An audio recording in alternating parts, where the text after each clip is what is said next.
It's a medical procedure that's been used since the 19th century. It involves taking skin from one part of the body by peeling it off like a potato and then stitching or stapling it to cover a part that has lost its skin. A graft is normally taken from another part of the body of the same patient, but occasionally, skin may be grafted from one person to another as a temporary healing measure.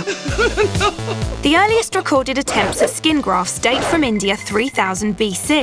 There, thieves and adulterers would be punished with nose mutilation. But potters from the Kumas caste devised a unique solution.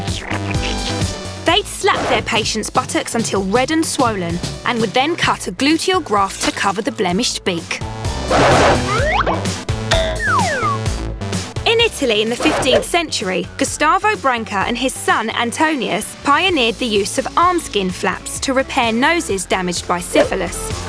His technique involved binding the patient's arm to his nose for several weeks until the skin took, before cutting it free. Mamma mia! But humans haven't been the only skin graft guinea pigs. In 1663, the Royal Society of London attempted experimental skin grafts using man's best friend. Come on, boy. Sadly, research had to be abandoned when the dog escaped.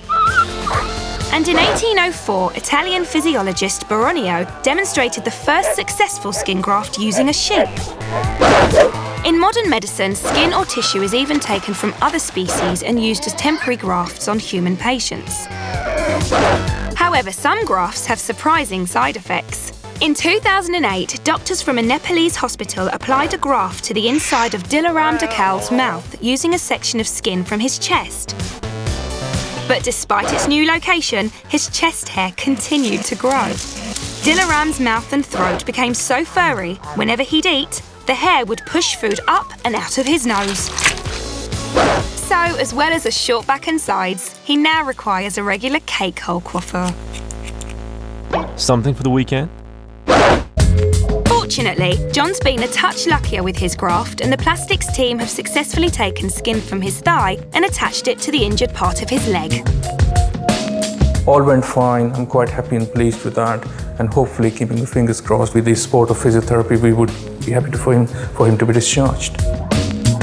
So, with his leg patched back together, the doctors send John on his way to continue his recovery.